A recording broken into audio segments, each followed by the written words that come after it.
리스트에 있는 분 중에 한 분이셨는데 명분이 없었습니다. 부를 명분이. 책도 안 내시고 1년이 지나고요. 2년이 지나고요. 이제 3년 차 때 이제 10만 명이 넘어서야 이제서야 제가 오시게 됐습니다. 아, 감사합니다. 하락장과 상승장 두루두루 겪은 몇 안 되는 살아남으신 투자자 중에 한 분이세요. 능력이 없어가지고 그냥 그럭저럭 한 것 같은데요, 그냥. 저는 이거 하나 갖고 내 집 마련을 하거나 아니면 투자처를 선정을 하거든요. 아까도 이야기했듯이 이제 주, 일, 인, 자, 학이 뭐냐. 교통환경, 주거환경, 일자리 환경, 인프라 환경, 자연환경, 학군 환경. 입주 물량하고 공급 물량은 사실 어떻게 보면은 이것도 중요하죠. 중요한데 지금은 이제 그거는 일단 뭐 나중에 문제고 지역을 볼 때 가장 접목을 시켜야 될 게 이 교주 1인 자학이거든요. 이게 이제 총체적인 개념이에요. 아까도 이야기했듯이 뭐 강남을 이야기를 하다 보면 지금 현재 교주 1인 자학이 다 완벽하게 맞다 그랬잖아요. 그러면 저 같은 경우에는 현재의 가치를 놓고 교주 1인 자학을 판단을 하고 그 다음에 미래의 가치를 놓고 교주 1인 자학을 갖다 판단을 하거든요. 현재의 가치를 놓고 봤을 때 강남구는 완벽하게 다 들어맞죠. 그런데 강남구가 사실 어떻게 보면 신축이 지금 이제 요즘에 이제 재건축으로 인해서 개포지구가 재건축으로 인해서 신축이 나오다 보니까 비쌀 수밖에 없는 게 뭐냐면 교주 1인 자학이 완벽하게 들어맞는데 거기서 신축이 나온 거예요. 그래서 비싼 거거든요. 비싼 것들은 다 이유가 있어요. 만약에 예를 들어서 대전 서구가 둔산동이라든지 지금 월평동인데 걔네들은 지금 대전 서구 같은 경우에는 사실 신축이 없거든요. 있는 게 지금 이편한세상 둔산이 있는데 거기는 사이드 약간 좀 사이드고 중심이 지금 현재 둔산동인데 둔산동이 신축이 없어요. 곧 있으면 이제 다 이제 재건축으로 다 들어갈 건데 그런데 걔네들이 지금 현재 크로바가 대전에 가장 어떻게 보면은 중심인 크로바가 지금 현재 36평이 13억 5천인가 그러거든요. 그러니까 뭐 걔네들이 지금 이제 구축인데도 왜 그렇게 비싸냐면은 앞으로 기대감이 있잖아요. 신축으로 바뀌었을 때에 더 많이 올라갈 거다. 왜냐면은 대전 서구도 사실 어떻게 보면 교주 1인 자학이 완벽하게 들어맞는 거거든요. 그러니까 저는 투자를 할 때 이 6가지를 놓고 투자를 하는데 자, 교주 1인 자학이 다 완벽하게 들어맞는 곳 같은 경우는 지금 현재 기존에 비싸요. 그렇죠? 그런데 지금 현재 교주 1인 자학이 안 맞는데 향후에 교주 1인 자학이 맞아지는 곳들이 있죠. 그게 저의 투자의 대상이에요. 비싼 것들은 교주 1인 자학이 완벽하게 들어맞기 때문에 비싼데 지금 사실 어떻게 보면 별 볼 일이 없는데 나중에 교주 1인 자학이 하나둘씩 맞아 떨어지면서 비싸지는 곳들이 있거든요. 네, 그래서 이제 저는 이제 그걸 이제 투자의 대상으로 삼는데 왜 수성구가 왜 좋지? 대구가 왜 수성구가 왜 비싸? 라고 물어보면은 대답을 잘 못하시는 분들이 많아요. 왜 비싼지를 모르는 거야. 그러니까 대구 가볼게요. 요즘 대구 시장이 조금 수상해요. 심상치 않죠. 네, 조금 수상한데 이제 여기가 이제 수성구입니다. 사실 지금 이제 대구는 전철 노선이 지금 3개예요. 1호선, 2호선, 3호선인데 2호선을 가장 대구에서는 지금 현재 중요하게 생각한 이유가 수성구를 지나가거든요. 여기가 수성구거든요. 그러니까 수성구는 지금 현재 교통 부분 2호선 깔고 있고 3호선 깔고 있고 그다음에 주거 환경도 괜찮고 그다음에 수성구가 일자리가 많거든요. 왜냐면 여기 지금 현재 수성구청에서부터 반월당역까지 여기를 대구에서는 강남 테헤란로라고 부르거든요. 여기에 일자리들이 상당히 많습니다. 일자리들이. 그리고 주변에 사실 수성구 주변에 가깝게 한 뭐 20분, 30분이면은 가깝게 일자리를 갈 수 있는 곳들이 많아요. 그러니까 일자리가 풍부하고요. 그 다음에 인프라 좋죠. 인프라는 사실 살면서 이용할 수 있는 예를 들어서 병원이라든지 뭐 상권이라든지 쉽게 이야기하면은 옆에 스타벅스 뭐 내 집에 옆에 스타벅스가 있으면 좋잖아요. 그쵸? 좋죠. 좋죠. 그러니까 그러한 짜잘한 것도 인프라라고 뭐 이야기할 수 있는데 인프라가 수성구에는 상당히 괜찮습니다. 그리고 학군 두말 할 것도 없죠. 수성구가. 여기 지금 현재 범어역에서부터 여기 라인이 지금 현재 수성구 학원 가잖아요. 그쵸? 범어동 학원가. 그 다음에 이제 자연환경 보면은 이게 범어공원이라든지 야시골공원이라든지 여기 뭐 신천이라든지 다 지금 교주 1인 자학에 대해서 맞아 떨어져요. 그러다 보니까 여기서 신축이 나오면 비쌀 수밖에 없죠. 즉, 이 말은 뭔 말이냐면 우리가 돈 있으면은 강남 입성을 하고 싶듯이 대구에 계신 분들도 돈이 있으면 수성구에 들어가서 살고 싶은 거하고 같은 논리거든요. 즉 수요가 많다는 소리죠. 수요가 있기 때문에 공급은 줄고 수요가 있기 때문에 사실 비쌀 수밖에 없는 거죠. 그러니까 그러한 개념이거든요. 이 교주 1인작이 비싼 곳이 교주 1인작 안 맞은 곳이 없어요. 다 맞았더라. 제가 공부를 해보니까 그래서 제가 2016년도에 사실 이것을 이야기를 하면서 이게 과연 맞나? 라는 의구심을 사실 좀 들었어요. 이게 내가 지금 이제 인사이트로 잡아놨는데 내가 이게 맞나? 그런데 시간이 지나가면 지나갈수록 지금은 이제 확실해요. 지금은 내 이야기가 맞다. 처음에는 의구심 들었거든요. 진짜 맞나? 이게? 2017년, 2018년, 2019년, 2020년 이렇게 시간이 가면 갈수록 맞구나. 제가 이제 확신이 들었습니다. 그래서 저는 지역 분석 내가 강의를 할 때 가장 첫 시간에 무슨 이야기를 하냐면 이 이야기를 해요. 사실 어떻게 보면은 그냥 전부예요, 전부. 이 부분, 이 개념만 좀 어느 정도 이해를 하신다 하더라도 막 아무 데나 뭐 누가 이야기했다고 투자하지는 않을 것 같아요. 교주 1인작 6가지가 네. 필요하다, 중요하다라고 말씀하셨잖아요. 네. 이제 뭐 입공까지 해서 네. 총 8개, 6개 이제 8개 이렇게 있는데 돈이 또 한정되어 있다 보니 네. 수성구하면 좋긴 하지만은 하나씩 좀 빼야 된다 만약에. 네. 그러면 어떻게 될까? 뭐 한 4가지 정도만 충족하거나 3가지만 충족하거나. 현재의 가치가 있고 미래의 가치가 있다고 그랬잖아요. 근데 우리가 부동산을 투자할 때는 현재의 가치를 놓고 투자하지는 않잖아요. 그러니까 모든 사람들이 물어봐요. 제가 아니 부동산을 지금 현재 못 보고 투자하냐고, 현재의 가치를 놓고 투자하냐고, 아니면 미래의 가치를 놓고 투자하냐고. 다 이야기를 미래의 가치를 놓고 투자한다고 하는데 막상 물어보면 미래 가치를 몰라. 즉 무슨 소리냐면은 현재는 알아요. 현재는 그냥 지도상으로만 보고 파악할 수 있어요. 그런데 미래 가치는 알아야지만이 접목을 시킬 수 있거든요. 그 어떤 주변에 지금 현재 개발 호재라든지 이슈라든지 그런 부분을 모르니까 미래 가치를 매길 수가 없는 거예요. 그래서 공부가 필요하고 발품이 필요하거든요. 즉 지금의 현재의 가치는 사실 어떻게 보면은 별 볼 일 없어요. 그런데 나중에 지나놓고 보면은 교주 1인작이 맞아 떨어지는 것이죠. 그래서 제가 그게 가장 저는 그런 걸 좋아한다 그랬잖아요. 대표적인 케이스를 말씀드릴게요. 25개국 이야기하면서 단편적으로 지금 현재 한 군데만 갖고 이야기를 하는데 노원구 이야기할 때는 사실 앞으로 상계동을 봐라. 제가 2015년 때 이야기를 했을 때에 앞으로 대장주는 상계동이다. 2015년 이전에는 사실 어떻게 보면은 중계동이 대장이었잖아요. 근데 중계동이 왜 대장이었냐? 학원가가 있고 학군이 좋아요. 그거 하나로 대장이었거든. 근데 저는 2015년도에 가감히 상계동이 대장이 될 것이다. 지금 상계동이요, 중계동하고 비슷해요, 시세가. 근데 그 이유가 있어요. 그 여러 가지 이유가 있는데 그 이유도 뭐냐면은 그때 당시는 미래 가치가 없었어요. 상계동이 현재 가치를 놓고 봤을 때는 사실 별 볼 일 없는데 이게 이제 시간이 지나면 지나고 또한 뭐냐면은 이제 개발에 대한 압박, 그러한 부분이 현재 지금 이제 들어오니까 상계동이 당연 돋보일 수밖에 없는 자리거든요.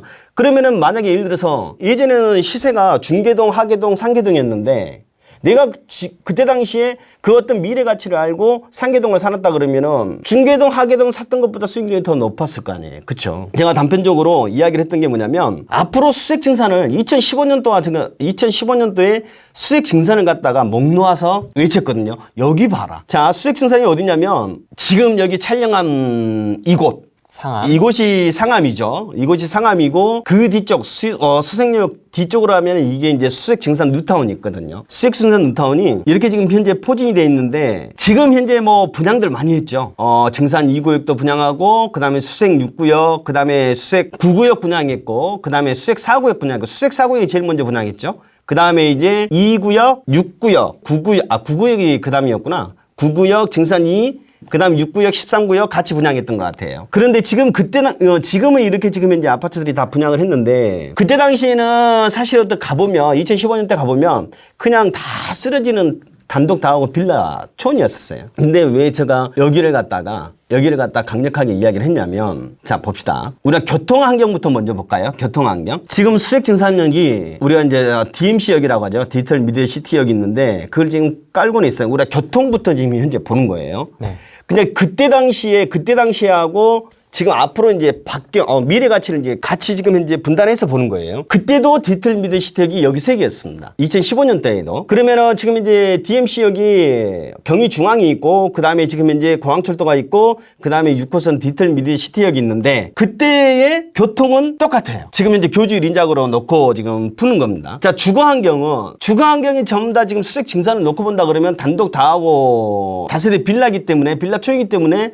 사실 어떻게 보면 좋다고 볼 수가 없죠. 왜냐하면 여기는 전부 다 노후화된 빌라들이 많았기 때문에. 더군다나 여기 보시면 이게 지금 이게 있을 겁니다. 이게 이 공터가 뭐냐면 변전소예요. 옆에가 막 전기가 지글지글 끓어요. 진짜 실질적으로 소리가 이렇게 나는데, 주거 환경이 뭐 그때 당시 가보면은 정말로 아주 안 좋았죠. 일자리 환경은 수액 증산은 굉장히 좀 풍부한 편입니다. 무슨 소리냐면 지금 바로 앞에가 지금 상암 DMC가 있죠. 그 다음에 제가 수액 증산을 이야기할 때는 마곡지구의 바로 배후 지역이다 라고 이야기를 하는 게 뭐냐면, 마곡지구가 지금 강서구 여기에 있어요. 마곡지구가. 그런데 왜 바로 지금 현재 직접적인 수혜 지역이라고 이야기를 하냐면, 여기 공항철도 있죠. 여기 보면은 마곡 나루역이 있습니다.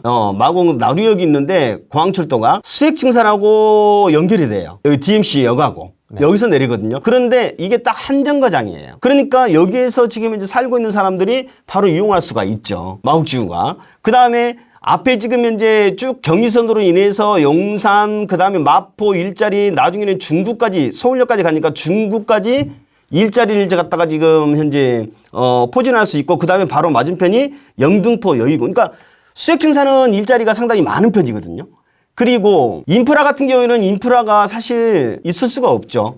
단독 다가구 다세대 빌라인데 인프라가 형성이 될 수가 없는 거예요. 상암 DNC에 인프라가 있는데 사실 어떻게 보면은 여기서 여기 건너오기가 어려워요. 아니, 거의 네, 왜냐면 건너올라 그러면은 여기서 이렇게 한 군데 이제 뭐 지하 이게 통로 있죠. 그거 말고는 사실 건너기가 쉽지가 않아. 그러니까 여기가 인프라가 있다 하더라도 차량 기지로 인해서 연계가 안 되거든요. 그러니까 인프라 부분에서 떨어지고, 자연환경은 사실 어떻게 보면은 수액 증산은 나쁘지 않아요. 괜찮아요. 왜냐하면 뒤에 지금 현재 궁산근린공원 있지, 불광천이 있지, 그 다음에 여기가 옛날에 난지도였잖아요. 그래서 이제 하늘의 공원, 평화의 공원, 가깝게 지금 현재 뭐 자연환경은 괜찮다고 봐요. 근데 이제 이따가 이제 미래 가치 놓고 이제 설명을 할 건데, 자, 학구는 사실 좋지를 못하죠. 자, 2015년 때는 사실 떨어진 게 많았습니다. 맞지를 않았어요. 그런데 제가 앞으로 학군만 빼놓고도 모든 것이 그러니까 우리가 이제 저는 이제 강의 때 별을 주는데, 별이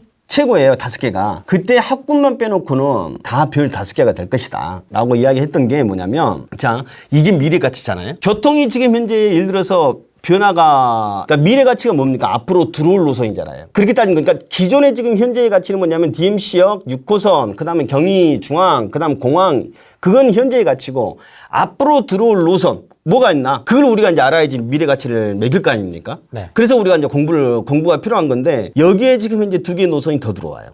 여기에 하나는 강북 횡단선, 목동에서부터 청량리까지 가는 강북 횡단선이 있고, 하나는 원종 홍대선이 있습니다. 원종에서 부천항 원종에서부터 지금 마포 홍대 입구역까지 가는 노선이 있는데, 이 두 곳 다 지금 현재 DMC역을 거쳐요. 그러니까 얘는 5개 역을 보유한 역사가 되는 거예요, 이제. 그러니까 교통 환경이 더 좋아지는 거죠. 그렇죠? 이제 그 주거 환경은 나중에 말씀드릴게요. 그 다음에 일자리 환경은 더 좋아질 수밖에 없는 게 뭐냐면, 아까 일자리 환경 괜찮다 그랬죠. 수색역 차량 기지가 이게 10만 평이거든요, 이게 지금 현재 다 개발이 됩니다. 자, 여기서 지금 세 파트로 나눠갖고 개발이 되는데, 지금 제일 먼저 우선적으로 지금 우선 협상자 선정이 됐던 게 이 DMC 구역이에요. 이게 롯데쇼핑. 그 다음에 이제 수색역구역 개발할 거고, 그 다음에 여기 차량기지 이전구역을 개발할 거고, 나중에 이게 철도시설 부지까지 개발을 할 거거든요. 이 개발 조감도라든지 어떤 지구단위 계획 내용을 보면, 여기에 지금 현재 앞으로 미래 가치, 우리가 이게 다 미래 가치잖아요. 앞으로 들어올. 여기에 지금 현재 어마어마한 일자리가 만들어지는 거고. 자, 롯데쇼핑이에요. 롯데쇼핑이 지금 현재 지을 수 있는 게 뭘까요? 쇼핑몰일 겁니다. DMC 구역. 그러니까 우리가 지금 현재 DMC 구역, 롯데쇼핑, 우리가 그래서 이제 답사가 되게 중요한 건데, 이 머릿속으로 지금 현재 그림을 그려야 될 거 아니에요. 그러면은 지금 현재 DMC 구역이 앞으로 어떻게 될 것인가? 머릿속 그림을 그렸는데, 어디하고 연관시키지? 자, 서울역에 가면 뭐가 있죠? 롯데마트. 그렇죠. 롯데몰이 있죠. 네. 롯데 아울렛이 있고, 아울렛도 용산에 가면 뭐가 있냐면 아이파크몰이 있습니다. 그러니까 서울역에도 지금 롯데몰이 있고 용산역에도 롯데몰이 있는데 그런 형식으로 여기가 들어오겠구나. 더군다나 지금 앞에가 지금 이제 여기가 이제 마포입니다. 마포 롯데몰이 있어요. 이것도 부지가 3개인데 이것도 이제 곧 있으면 지금 진행이 될 겁니다. 그런데 여기도 롯데고 여기도 롯데면 저 생각은 그럴 것 같아요. 여기하고 연관시켜가지고 뭔가를 지금 할 것 같아요. 그러면은 이런 게 다 인프라잖아요. 인프라가 지금 현재 다 채워지는 거거든요. 여기에 없던 것이 지금 현재 만들어지는 거죠. 그러면서 일자리가 자동적으로 파생이 되는 거고. 네. 그 다음에 이제 수색욕구역도 수색욕구역은 아마 업무 중심, 뭐 컨벤션은 호텔, 그 다음에 전시장 이런 지금 현재 컨셉으로 지금 잡아놨거든요. 그리고 DMC 이전구역 같은 경우에는 뭐냐면 DMC에 지원하는 시설들. 즉, 지금 현재 어떻게 보면은 차량 기지가 있는 게 뭐 좋은 건 아니잖아요. 어떻게 보면. 근데 이러한 것들이 없어지고 정말 살면서 필요한 시설들이 지금 이제 들어오면 그것도 지금 현재 여기서 10만 평입니다. 여기서부터 여기까지. 그러면은 여기서 가장 혜택 받을 게 누굴까? 수색 증산이거든요. 이게 다 미래 가치거든요. 그러니까 아마 지금 하나둘씩 진행을 하고 있는데 요즘 이제 대세가 뭐냐면은 차량 기지를 갖다가 개발을 많이 하잖아요. 창동 차량기지도 마찬가지고, 네. 그 다음에 수소역 차량기지도 마찬가지고, 그 다음에 구로역 차량기지도 마찬가지고. 근데 여기 지금 수색역 차량기지도 지금 이제 개발을 하겠다. 지금 그래서 하나둘씩 지금 현재 진행하고 있는 상태입니다. 그러면 여기에서 채워질 수 있는 게 뭐냐면 우선적으로 일자리. 두 번째는 뭐냐면 인프라. 그 다음에 전체적으로 통합적으로 싸잡으면은 주거환경, 거주환경. 그런데 가장 중요한 부분이 있어요. 이게 개발이 됨으로 인해서 아까 수색 증산하고 지금 현재 마포 상암하고 연계가 안 된다 그랬죠. 이게 연계가 돼요. 이걸 함으로 인해서 도로도 만들어지고 그 다음에 보행자 도로도 만들어지거든요. 그러면은 자연스럽게 연계가 되는 거죠. 자, 그래서 이제 일자리 아까도 일자리 부분이 많았다고 그랬는데 지금 현재 더 많아진 거예요. 그 다음에 인프라는 아까 인프라가 없다 그랬잖아요. 인프라가 없는데 여기에 생김으로 인해 가지고 지금 이제 마포 상암하고도 연계가 되는 거고요. 그러니까 인프라도 지금 현재 뭐 어마무시하게 지금 현재 들어올 것 같고 그 다음에 자연환경은 아까 자연환경 좋다 그랬잖아요. 그런데 자연환경은 꼭 우리가 지금 이제 공원이라든지 바다라든지 그게 이제 자연환경이지 않습니까? 뭐 저수지라든지. 그런데 중요한 게 뭐냐면 조망입니다. 조망도 자연환경에 포함을 시켜야 돼요. 요즘 조망 좋은 데는 엄청 비싸잖아요. 그래서 한강라인이 엄청 비싸는 거고. 저기 해운대가 비싼 이유도 바다 조망 때문에 비싼 거고. 근데 여기서 이제 우리가 보면은 뭐냐면은 얘네들이 지금 현재 재개발로 다 가고 있잖아요. 근데 주변에 지금 현재 이 뒤에 봉산근린공원이 있고 여기 지금 현재 불광천이 있고 주변에 지금 곳곳에 지금 현재 녹지가 있긴 있는데 과연 향후에 재개발했을 때의 조망권이 어떻게 나올까? 여기 보시면 여기가 이렇게가 남향이잖아요. 그러면은 지금 현재 대부분 동 배치도를 남향 쪽으로 이렇게 세울 거 아닙니까? 네. 그러면 당연히 조망이 좋을 수밖에 없거든요. 조망권도 자연환경이 들어간다고 보거든요. 자연스럽게 지금 현재 재개발로 인해서 조망권도 확보로 되고 더불어서 자연환경도 좋고 그냥 금상첨화인 거예요. 그 다음에 이제 학구인데 학구는 사실 어떻게 보면은 금방 이렇게 좋아지지는 않아요. 나중에 잘 살게 되면 좋아질 수밖에 없는 게 학군이거든요. 학군만 조금 빼놓고 향후의 미래 가치를 놓고 본다 그러면 교주 1인 자까지가 완벽하게 딱 들어맞는 거예요. 그래서 제가 여기를 갖다가 우리가 보통 이제 감정가 발표를 하고 감정가 전에 뭐 사실 그때 당시는 시장이 불안해서 제가 이제 강의를 할 때 감정가 발표를 하고 나서 사도 상관은 없겠다. 이야기를 했죠. 그래서 처음에 감정가가 얼마 나왔었냐면 8천인가? 그때 첫 물건이 8천이에요. 제가 그걸 놓쳐가지고 한이 되는데 나중엔 샀어요. 나중에는 1억 3천 주고 샀죠. 1억 3천 5백 주고. 1억 3천 5백 주고 샀는데 안 사면 막 병 나오겠더라고요. 왜냐면은 나는 여기가 좋다는 것을 아는데 내가 이걸 못 사면은 처음에 그러니까 제가 8천짜리를 놓치고 나서 되게 막 진짜 막 이렇게 화가 막 치밀어 오고 복장이 막 터지고 막 그랬었는데 결국에는 제가 조금 늦게 사더라도 사는 게 내가 신간에 편하겠다. 안 그러면 내가 막 억울해서 죽을 것 같다 그래서 샀는데 지금 사실 어떻게 보면은 지금 놓고 보면은 가격이 얼마인가 지금 모르겠네요. 한 18억? 18억에서 19억 정도 된 것 같은데 저는 사실 이제 아직 시작도 안 했어요. 얘는. 더 오를 수 있는 가치가 있다고 보거든요. 왜? 수익 역세권 개발에 지금 시작을 안 했잖아요. 그쵸? 그래서 얘는 사실 제가 강의를 할 때 얘는 충분히 20억이 넘어갈 수 있는 자리라고 이야기를 했습니다. 거의 지금 현재 거의 다 와버렸는데 자 여기서 또 하나 중요한 건 뭐냐면은 지금 이제 통틀어서 이야기를 하는 게 교주 1인자에게 다 맞아떨어지면서 가장 중요한 게 뭐냐면은 살기 좋아지는가를 봐야 되는데 지금 보시면 여기가 지금 현재 증산 2, 여기가 수색류, 여기가 수색구, 수색류 그 다음에 여기 수색 7, 여기 수색 4, 수색 13 다 연결이 되죠. 다 새 거네요. 그렇죠. 그 다음에 위에가 이제 증산 4, 증산 4도 지금 이제 뭐 추진을 하고 있고 증산 5도 가고 있고, 즉 증산 5에서부터 만약에 증산 4까지 된다 그러면 여기가 다 새 아파트예요. 이렇게 다 연계돼서 붙습니다. 또 하나는 뭐냐면 수색 변전소가 있죠. 수색 변전소가 지하화되면서 여기가 또 개발이 돼요. 말로는 뭐 복합체육공원으로 만든다고 하는데, 문화체육공원으로 만든다 하는데, 지금 혐오 시설이 없어지면서 더 유용한 시설이 이제 들어오잖아요. 아마도 지금 여기하고 지금 수색 역구하고 좀 연기시켜서 개발할 것 같은데, 그러니까 예전에는 정말 보잘것도 없는 동네인데 지금은 가고 싶어 하는 동네잖아요. 그렇죠. 이렇게 변했습니다. 자, 흑성루타운도 마찬가지고 우리가 지금 많이 변했던 곳이 흑성루타운, 그 다음에 신길루타운, 가젤루타운 다 재개발로 인해서 정말로 가격들이 많이 올랐습니다. 그죠? 지금 현재 우리가 기대주라고 하는 뉴타운들이 몇 개 있어요. 한남 뉴타운, 그 다음에 노량진 뉴타운, 성수 전략정비구역. 그러니까 이러한 애들이 왜 비싸냐면은, 만약에 개발이 돼서 지금의 가치는 별 볼 일 없지만 향후에 개발이 돼서 이 교주 1인작이 들어맞았을 때 가격이 올라갈 수밖에 없다는 소리죠.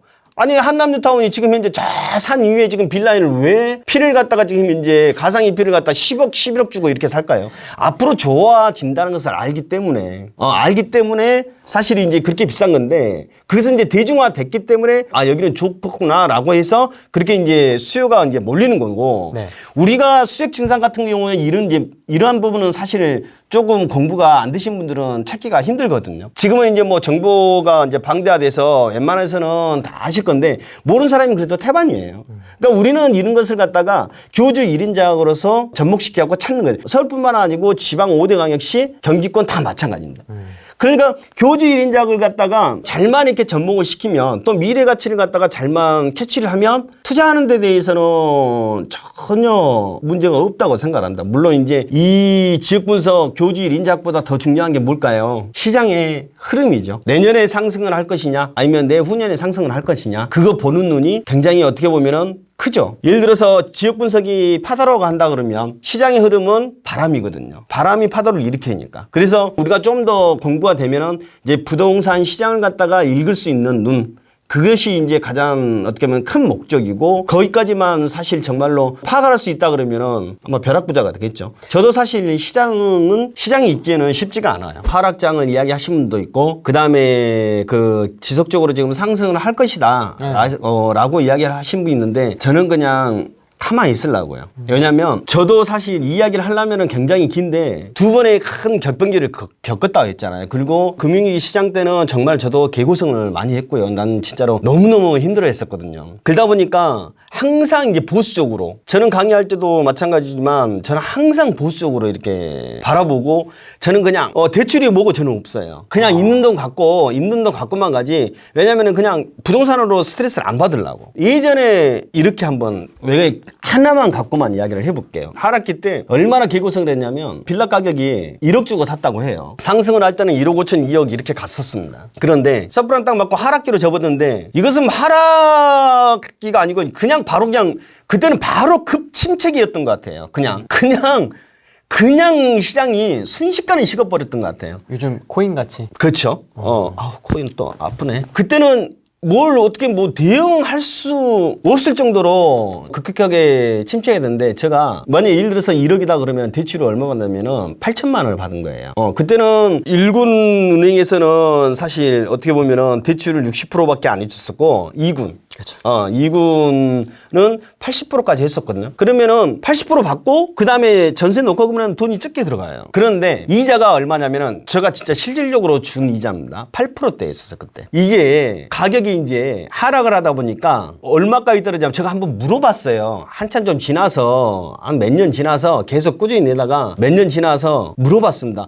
혹시 사장님 저거 팔면은 얼마나 될까요? 하니까 그 사장님이 뭐라고 했냐면은 아마 5천이면 가능할걸요 이러는 거예요. 1억짜리가. 그러면 대출을 내가 얼마나 받아놨는데 8천만 원 받아놨죠. 아니 갑자기 막 성질이 부르르 나는 거야. 아니 지금 현재 아무리 그렇다도 뭐 5천밖에 안 되냐고, 왜 내가 사장님한테 성질을 내냐고. 근데 사장님도 왜 그렇게밖에 그 이야기를 못 하냐면, 거래가 없으니까 거래를 하려면 그 정도 줘야지만이 거래를 할 수 있다라고 이야기를 한 거예요. 그래서 결국에는 못 팔았어요. 왜냐면은 5천에 팔면은 내가 지금 현재 투자한 돈이 있고 등기비 있을 거 아니에요. 그것 플러스 대출이자 냈을 거 아니에요. 그것 플러스 내가 3천만 원을 더 줘야 되는 거예요, 은행에다가. 그렇죠. 그러니까 나는 그거 투자해놓고, 아니, 그러니까 물건이 그거 하나만 있으면 괜찮아요. 그게 만약에 예를 들어서 물건이 5개고 10개고 이래버리면 정말로 머리 아프거든요. 저 그때 되게 혼났습니다. 꽤 많이 혼났고, 솔직히 말해서 지금은 사실 아마 역대급 상승장이에요. 뭐 저도 한 번도 겪어보지 못한 상승장인데, 지금은 사실 부동산을 갖고 있는 사람들이 정말 부럽고, 그렇죠. 근데 그때는 저 솔직한 심정으로 내 것 좀 누가 가져갔으면 좋겠다는. 그냥 대출 그대로, 그냥 나 아무것도 안 줘도 좋으니까 그냥 내 거 그냥 그대로 가져가라. 그냥 그런 심정 있잖아요.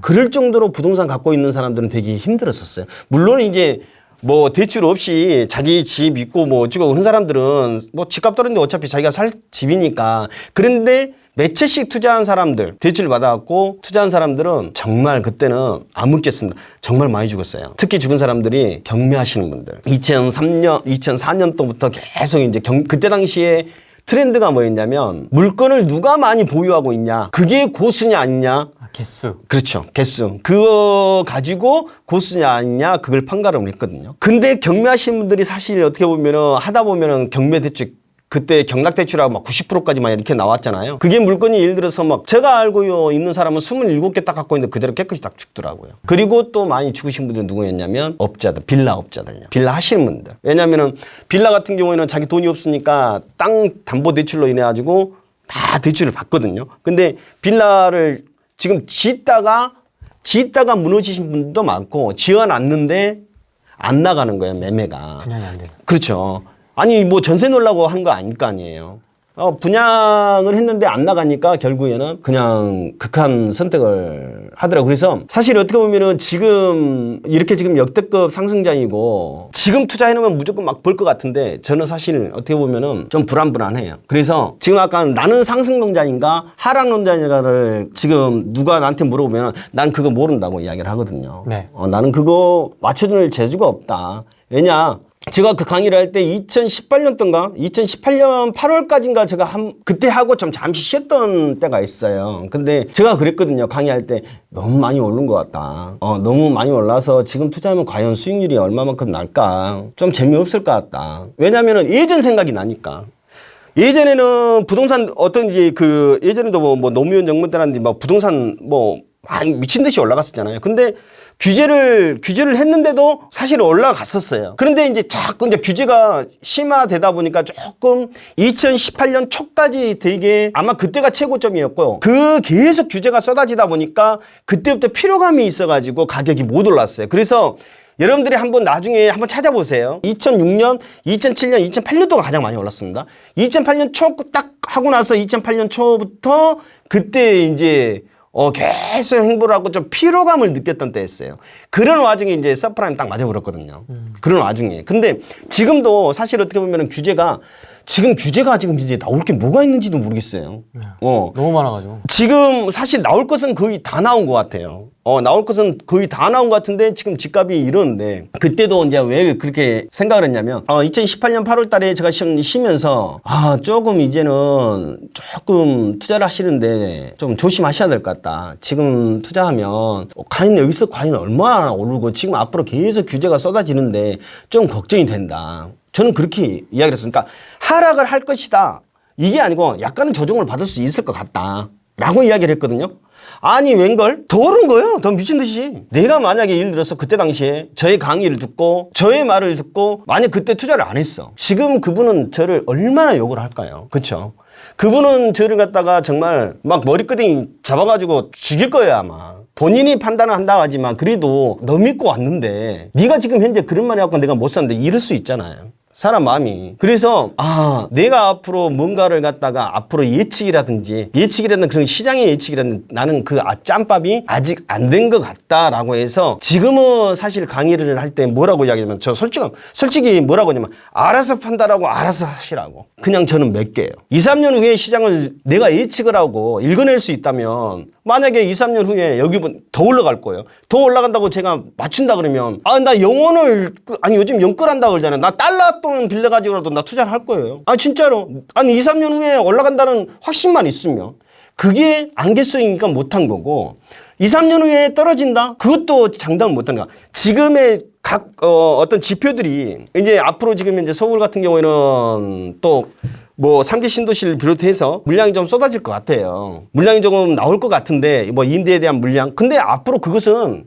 앞으로의 향후의 시장이 어떻게 될 것이다 예측일 뿐이지 막상 이번에 뭐 법인세 물거 뭐 법인 뭐 이렇게 많이 나온다 근데 실질적으로 그렇게 많이 나오지도 않았거든요. 그렇죠? 그러다 보니까 향후에 2, 3년에 하락할 것이다. 그냥 느낌 이러한 이유로 하락할 것이다. 라고만 생각을 할 뿐이지 이게 한 내년 2, 3년 후에 하락한다? 그럼 나 얼른 다 팔아야 되겠죠. 그런 부분이 어렵다는 소리죠. 지금 시점에서도 뭔가 괜찮은 물건이 있으면 하실 의향이 있으세요? 제가 만약에 예를 들어서 저평가라고 생각을 한다 그러면 괜찮다고 생각을 한다 그러면 저는 해요. 우리가 이러는 거죠.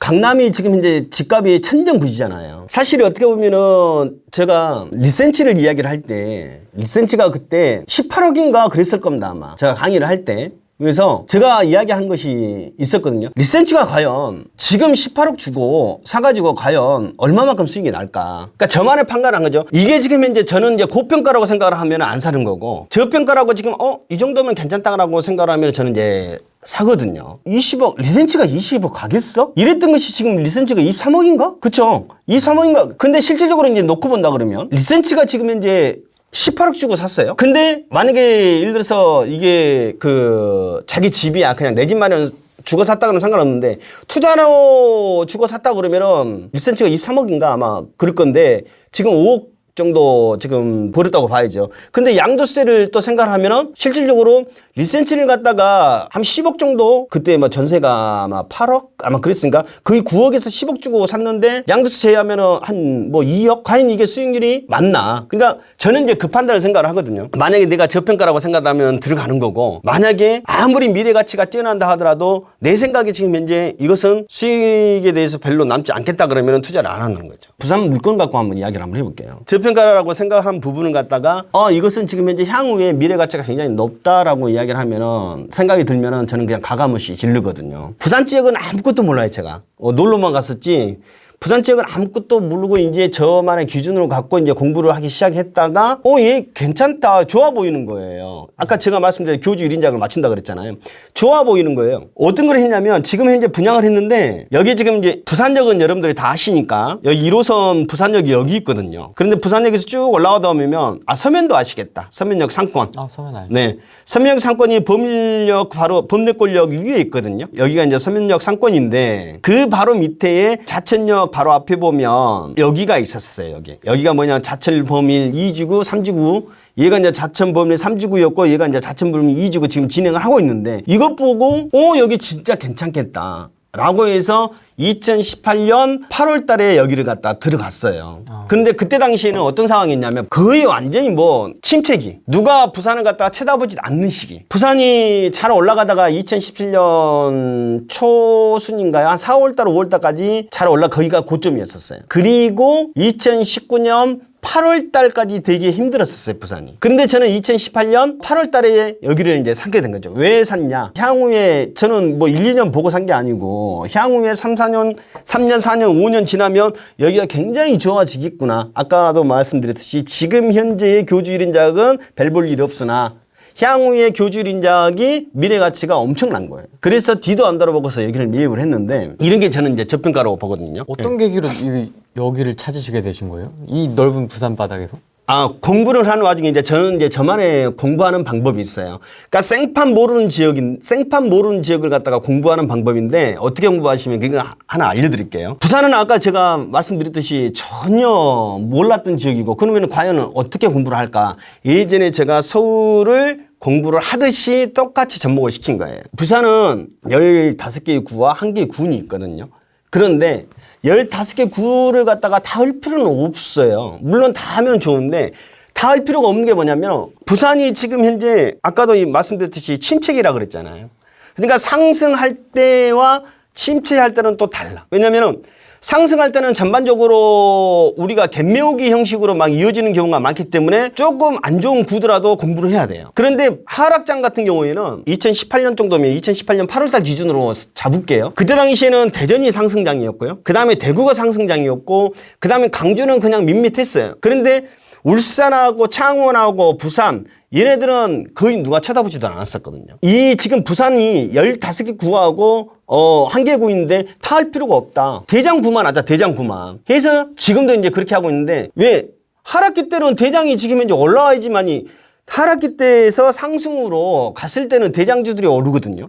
그러면 대장주만 잡으면 되는 거예요. 대장 지역들, 대장구, 대장주가 안 오르는데 다른 지역이 오를 이유가 없죠. 쉽게 말해서 강남이 안 올라, 서초가 안 올라. 그러면은 송파가 올라? 옆에 있는 동작구가 올라? 용산이 오르냐고, 성동이 오르냐고, 마포가 아니에요. 강남이 대장주라 강남이 움직이지 않은데 다른 구가 오를 이유는 없어. 물론 아주 개발호재나 뭐 개발호재가 풍부하거나 어떤 뭐 아까도 뭐 가치가 지금 현재 높은 것 같은 경우는 약간 다를 수 있어요. 예를 들어서 마곡지구가 지금 현재 100만 평은 대규모로 해놨고 일자리라든지 인프라 다 채워졌잖아요. 그러면 마곡지구는 사실 조금 오를 수 있어요. 그러나 오르다가 말어. 왜냐면은 전반적으로 지금 현재 움직이지 않는 시장인데 아무리 큰 호재가 있다고 그래서 강서구 혼자 널뛰기 한다? 그건 아니라고 봐요. 강서구도 어떻게 보면 마곡지구와 더불어서 시장이 좋기 때문에 폭발력을 일어났고 저렇게 된 거지. 하락기 전반적으로 지금 침체기 하락기인데 아무리 개발 호재가 쏟아진다고 하더라도 물론 오르긴 오르지만 그 오름폭은 적을 거라고 저는 생각이 들거든요. 그래서 부산 같은 경우에는 그냥 7개 구만 하자. 많이 하지 말고. 왜? 이 7개 구가 주축이고 얘네들이 상승을 할 때는 가장 먼저 턴을 하니까 얘부터 하자 그래서 7개 구를 했는데 자 부산은요 넓어요. 서울 그 다음에 경기권 그 다음에 이제 가장 큰 시장이 부산입니다. 부산 하면은 가장 중심이 해운대하고 수영구거든요. 여기서 이제 제가 순서대로 찾은 거예요. 그냥 그러면은 지금 생판 모르는 지역을 공부를 하는 거예요. 부산을 보니까 시세를 보니까 해운대가 제일 비싸. 그 다음에 수영구가 제일 비싸. 그 다음에 동래구 그 다음에 연제구 이런 순서대로 쭉 있더라고요. 그러면은 비싼 이유가 있을 거 아니에요. 그래서 제가 제가 접목시킨 게 교주 1인자가 아닙니까? 그래서 찾아보는 게 교통부터 딱 찾아보면 부산은 1, 2, 3, 4, 그 다음에 동해 남부선 5개 노선이 있거든요. 그러면은 그 중에서 과연 어떤 노선을 부산 사람들이 가장 중요시 여기는가? 여기 지금 보면은 2호선입니다, 이게 녹색선이 서울도 녹색이 2호선이죠. 여기도 2호선이 그런데 2호선이 왜 중요하냐고 생각을 하니까 여기가 이렇게가 지금 현재 서면역하고 자천역 여기가 진구예요. 진구가 이렇게인데 여기가 진구, 해운대구, 여기 수영구죠. 일자리가 가장 많은 데가 진구입니다. 그 다음에 해운대구, 그 다음에 사상구, 사하구, 그 다음에 강서구, 연제구 순이거든요. 그런데 자 진구하고 해운대구를 갖다가 왜 지금 일자리도 많고 왜 알아주냐면 여기는 고소득자들이 많아요. 왼쪽 옆에가 사상구고 요 밑에가 지금 사하구인데 사상구고 사하구인데 여기 보시면 사상 산업단지라고 돼 있죠. 네. 아무래도 소득이 조금 떨어진 분들이 지금 현재 일자리가 이게 포진이 돼 있는 거고 진구라든지 해운대구 같은 경우는 고숙자들이 상당히 많거든요. 그런데 2호선을 보면은 지나가죠. 간통을 하죠. 여기 지금 이제 진구에서부터 남구 지나서 수영구 지나서 해운대구 지나 그래서 2호선을 갖다 부산 사람들이 가장 중요시 여기는 거거든요. 그리고 1호선이 진구, 그 다음에 연제구, 그 다음에 이제 동래구 지나가는 거고요. 또 중요하게 생각한 노선이 이번에 최근에 이제 개통된 동해남부선 여기 부전에서부터 저 위에 지금 지도가 좀 안 되니까 쫙까지만 할게. 일광역까지 돼 있는데 동해남부선을 보면 부전에서 쭉 보면은 동래 지나가지고 연제구 지나고 동래구 지나고 해운대구까지 가는 거거든요. 그러니까 이 노선이 중요하게 생각하더라. 그게 교통 환경이에요. 그러니까 전체적으로 파악할 때도 교통 환경을 먼저 파악하는 거예요. 그 다음에 이제 주거 환경은 그건 나중에 이제 개별적으로 파악하는 거고, 그 다음에 일자리. 아까 일자리가 많은 데가 진구하고 그다음에 해운대가 많다 그랬잖아요. 연제구도 많고. 그러면 일자리 많고 파악이 됐고, 인프라는 개별 요소니까 빼고, 학군 환경, 자연 환경도 개별 요소니까 빼고, 학군 환경, 학군이 어디가 좋나? 학군이 제일 좋은 데가 해운대구예요. 해운대구가 학군이 좋고, 그 다음에 수영구가 학군이 좋고, 그 다음에 동래구가 학군이 좋고, 연제구 순이더라고요. 자, 지방을 볼 때는요, 가장 크게 어떻게 보면은 주거 환경이라든지 그 자연 환경이라든지 그 다음에 인프라 환경은 지역 개별 요소가 강하기 때문에 일단 그건 빼고, 교통이라든지 그 다음에 파악을 할 때 교통, 그 다음에 일자리, 그 다음에 학군, 이 세 개만 파악을 하더라도, 어디가 센지를 갖다가 파악을 할 수가 있어요. 전체적으로, 왜 비싼지를 갖다가 크게 교주 1인작을 갖다가 접목을 시켰고, 크게 부산 지역이 왜 비싼지를 갖다가 접목을 시켜놨고, 그리고 나서 이제 구별로 쪼개요. 구별로, 예를 들어서 동구면 동구, 진구면 진구, 이렇게 놓고 여기서 공부를 해요. 동구면 동구를 공부를 하고, 그 다음에 진구면 진구를 공부를 하고, 그 다음에 여기 이제 연제구 치면 이게 섹터가 있을 거 아닙니까? 네. 그 섹터 공부하고 동대구 섹터 딱 그려놓고 공부를 하고 그렇게 해갖고 하나씩 공부를 하는데 나중에는요. 만약에 예를 들어서 동구를 공부를 했습니다. 동구를 공부를 하면 동구에 대한 개발 호재의 어떤 이슈 다 지금 파악이 됐을 거 아니에요? 그러면 진구를 공부를 하면은 진구에 대한 개발 호재 이슈 다 파악이 됐을 거 아니에요? 그러면 동구하고 진구하고 연관성이 있어요. 연계성이. 여기 알았고 여기 알았으니까 그리고 이제 바로 위에가 연제구거든요. 연제구도 개발 호재 이슈 파악을 하게 되면 어떻게 되냐면 동구, 진구, 연제구가 연계가 돼요. 그래 놓고 동래구, 그래 놓고 수영구, 남구, 해운대구 이렇게 다 공부를 하게 되면 이게 딱 꽤 맞춰져요. 저 같은 경우에는 진구를 공부한다. 그러면 어떻게 공부를 하냐면 제일 먼저 저는 아파트부터 안 봐요. 기존 아파트부터 안 보고 재개발 재건축부터 봐요. 재개발 재건축이 어떻게 지금 포진이 돼가고 있나, 그러니까 포진이 됐나, 어떻게 지금 진행하고 있나, 전 그것부터 봐요. 왜냐하면 재건축 재개발은 새 아파트를 갖다가 생성을 하죠. 그러면은 재건축 재개발로 인해서 대장주들이 많이 등극을 하거든요. 대장주들이 많이 등극을 하게 되면 자 재개발 재건축을 투자해라는 소리가 아닙니다. 재개발 재건축을 해서 대장주가 등극을 하게 되면 그러면 시세가 세지죠. 시세가 세지면 그 옆에 거 구축 투자하면 돼요. 부산은 3대 대장주가 있습니다.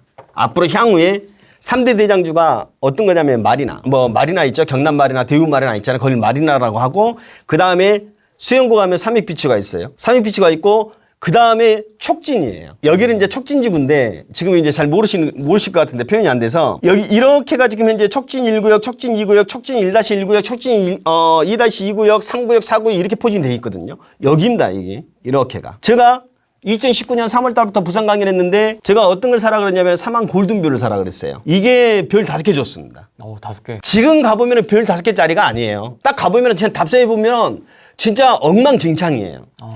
그냥 새 아파트만 올라가 있는 거야. 2019년에 입주했죠. 58층짜리입니다. 그냥 새 아파트 58층짜리 이걸 그냥 살아간 게 아니에요. 제가 항상 그랬죠. 대장이 앞으로 대장 나올 게 어딘가를 먼저 파악을 해야 된다. 주변에 볼 곳이 없어요. 그런데 앞으로 향후의 가치를 본다 그러면 어마어마한 자리예요. 촉진 1구역, 촉진 2구역 다 써졌죠. 촉진 2-1구역, 촉진 2-2구역 써졌죠. 네. 여기 촉진 3구역, 여기 촉진 4구역입니다. 그러면은 여기가 이렇게가 다 지금 현재 재개발로 다 가고 있거든요. 다 뒤집어질 곳이네. 네. 그런데 얘네들이 지금 현재 몇 층으로 지어지냐? 65층이에요. 65층 고층이에요. 고층. 고층으로 다 지어지고 여기가 그리고 여기뿐만 있는 게 아니고 여기 지금 현재 부산 시민공원을 품고 있습니다. 얘네들이. 그렇죠. 부산 시민공원 가보면 엄청나게 넓어요. 네, 엄청나게 좋거든요. 부산 시민을 품고 있는 아파트들인데 고층이에요. 앞으로 부전역이 어마어마한 역할을 할 건데 부전역이 앞으로 부전역에서 마산까지 갈 수 있고 부전역에서 저기 포항까지 갈 수 있어요. 즉 마산에서부터 포항까지 연결되는 전철이 생겨요. 그 중심에 부전역이 있거든요. 지금 현재 1호선하고 아까도 제가 말씀드렸죠. 1호선하고 동해남부선이 최고의 노선이라고 그랬잖아요. 부산에서 2호선과 더불어서. 그런데 지금 이제 1호선하고 동해남부선을 깔고 있고 그 다음에 지금 현재 마산에서 포항까지 부전역 거쳐서 전철이 또 지금 현재 복선전철로 생기는 거고요. 또 하나는 청량리에서부터 여기 부전역까지 KTX가 생깁니다. 그러니까 그게 뭐 KTX 이음이라고 하더라고요. 알아요. 네, KTX 이음이 청량리에서부터 지금 청량리에서 안동인가까지는 지금 이제 운행을 하고 있는 것 같아요. 그런데 이제 안동에서부터 이제 부전역을 지금 이제 공사를 하고 있는 것 같은데 향후에는 지금 현재 청량리에서부터 부전역까지. 그런데 지금 최근 뉴스를 보니까 지금 이 청량리 출발점이 청량리가 아니고 앞으로 서울역으로 바뀐다고 이야기가 나왔거든요. 그러면 대박인 거죠. 이 지금 이제 부전역을 갖다가 복합 환승 센터라고 만들려고 해요. 청량리를 동대문구 이야기할 때 청량리가 앞으로 대장주가 될 것이라고 이야기하는 게 청량리가 맞춤으로 바뀌거든요. 그래서 청량리 주변으로 굉장히 강조를 많이 했었는데 똑같은 상황이 벌어지는 거거든요. 혹시 2000년대 주상복합 대장주가 강남에 타워팰리스죠. 타워팰리스처럼 타워팰리스동이 지금 현재 7개 동이 있거든요. 그런데 청량리는 13개 동이에요. 청량리는 어마어마할 겁니다, 나중에. 근데 우리가 타워팰리스를 봤을 때 거기가 67층, 65층, 63층, 59층 이렇게 알고 있거든요. 그런데 어마어마하게 웅장하잖아요. 근데 그때 당시의 주상복합하고 지금의 주상복합은 많이 달라요. 그렇죠. 많이 다른데 지금 현재 촉진이 그와 같은 높이로 지금 현재 동은 제가 안 씌워봤는데 동이 지금 현재 부산시민공원을 깔고 품고 이렇게 지금 쭉 있다 그러면 타워 팰리스로 둘러치는 거네요. 그렇죠. 그러니까 여기가 주변에 지금 교통에 대한 호재도 있고요. 여기가 지금 현재 안 비쌀 수밖에 없는. 그러네요. 그래서 제가 부산을 강의를 할 때 될 수 있으면 대장주를 잡아라 그랬거든요. 2019년 3월 달에 부산을 갖다 그렇게 사라고 그렇게 강조를 많이 했었어요. 왜 그렇게 사라고 그랬냐면 부산이 너무 저평가다. 너무 싸다. 아무리 지금 현재 입주 물량이 많고 규제가 돼 있다 하더라도 내가 볼 땐 너무 싸다. 왜? 제가 공부를 할 때는요. 지금 현재 대구의 대장주들이 그때 수성구였죠. 수성구의 대장주들이 얼마였었냐면 9억에서 10억이었었어요. 9억에서 10억. 그게 2018년 말입니다. 제가 공부를 할 때. 그리고 대전이 도령 SK뷰가 그때 9억 5천인가? 그리고 보통 뭐 8억 이랬었고요. 강주는 6억대.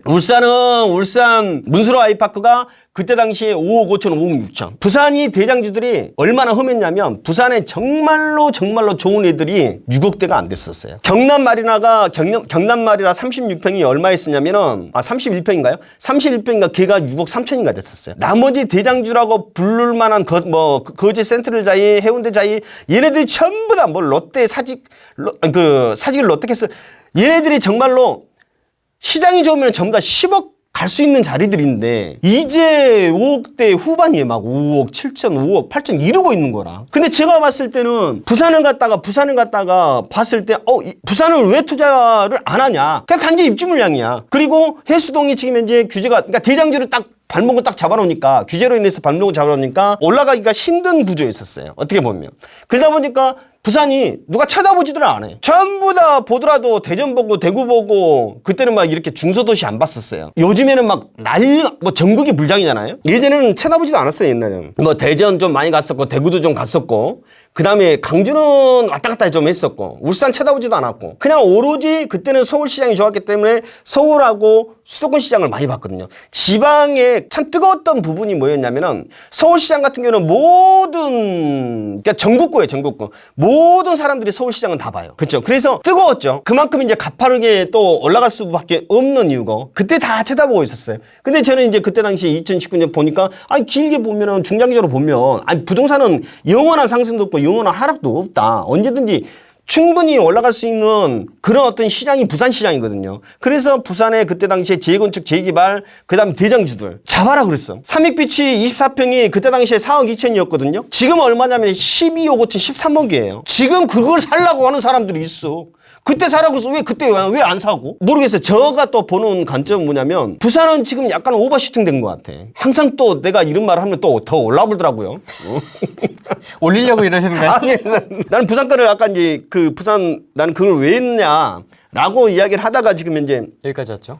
예, 여기까지 왔는데 왜 아까 이제 재개발, 재건축을 갖다 먼저 보느냐. 그리고 나서 재건축, 재개발을 갖다가 파악을 하고 나서 지금 현재 다른 아파트를 본다 그랬잖아요. 재건축, 재개발로 인해서 봐요. 이게 진구입니다. 진구의 대장주는 촉진이에요. 3대 대장주가 여기 있어요. 부산의 시장을 끌고 나갈 수 있는 3대 대장주가 얘예요. 그러면은 제가 아까 사만 골든뷰를 이야기를 했다 그랬잖아요. 사만 골든뷰 뭐 주변에 뒤에 보면은 레미안 어반파크라든지 이것도 다 분양 왜 대장주위에 있으니까 새 아파트니까 이걸 이야기했던 이유는 얘네들이 대장주니까. 그리고 아까 제가 뭐라 하냐면 층이 65층 60층 이렇게 올라가냐 정말로 볼만할 거예요 지어지면. 그러네요. 그런데 얘도 지어진 지 얼마 안 됐습니다. 2019년 5월 달에 입주를 했고요. 세대수는 1270에도 괜찮죠. 58층입니다. 그러면은 얘도 같이 나중에 이거 지어지면 쏙 들어가게 돼요. 그래서 얘가 그때 당시 5억 1천이었는데 지금은 얼마냐면 12억이에요. 여기 보면 현대 1차가 있습니다. 현대 1차가 몇 년식이냐면 97년식이거든요. 꽤 됐네요. 예, 세대수는 지금 이제 1700세대니까 대규모 단지인데 4만 골든뷰 센트럴파크 같은 경우는 신축이라서 수익률이 상당히 높은데 네. 현대 1차, 2차 얘네들은 상대적으로 낮거든요. 왜냐면은 구축이잖아요. 그런데도 얘네들이 올랐어요. 왜냐면은 당연히 지금 현재 얘네들 지금 촉진 지금 현재 3구역, 4구역은 엄청 많이 올랐습니다. 얘가 지금 가상현 피로 따져 본다 그러면 한 지금 피가 한 5억 정도 된 것 같아요. 그러니까 얘네들도 몸값이 올라가니까 얘네들도 같이. 당연히 올라갈 수밖에 없는데, 그런데 이제 여기서 또 하나의 차이점이 뭐냐면 서울의 구축하고 지방의 구축은 달라요. 아, 그래요? 접근 방식을 좀 달리 하셔야 돼. 서울 같은 경우는 아까 제가 뭐라 그랬죠?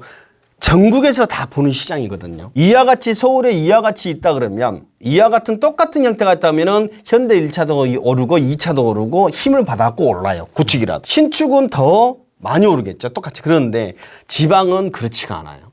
지방은 이렇게 같은 호재가 있다 하더라도 똑같이 이렇게 호재가 있다 하더라도 만약에 현대 1차하고 2차 같은 경우에는 상승폭이 서울만큼 그렇게 상승폭이 크지를 않더라고요.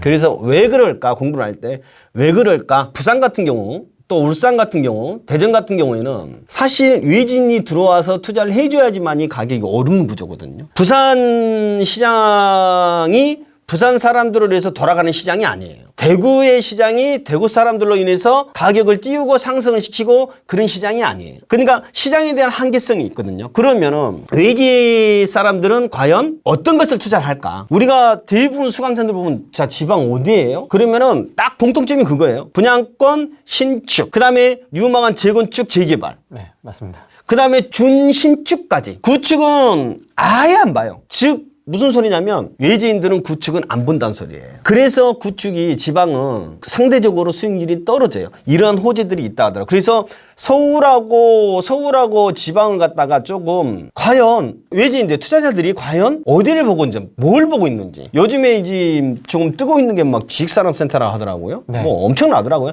작년 초만 하더라도 뭐 지식산업센터 누가 쳐다보지도 않았는데 지금 뭐냐면 규제가 너무 심하니까 할 게 없는 거예요. 돈은 많고. 그러니까 이제 규제 피해서 썩비라고 뭐 오피스텔 투자하고 지식산업센터 투자하고 그런 이건 돈의 흐름이고 이건 트렌드고요. 저는 이렇게 공부해요. 지역을 공부할 때 여기를 하나 지금 알아놓으면 여기 근방에 어느 것을 투자해야 될지 아파트들이 딱 나와요. 그래서 처음에 공부할 때 아파트 투자 공부 안 해요. 재개발, 재건축 공부해요.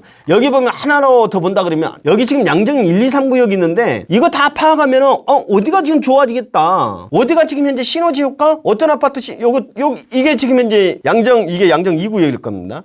양정 3구역인가? 이가 3구역이고. 아무튼 어쨌든 이게 스위첸이고 지금 현재 롯데캐슬인데 이게 양정 3구역이고 여기가 양정 2구역이라면 나중에 얘네들도 지금 현재 아파트로 지어지면 이렇게가 지금 현재 붙는 거예요.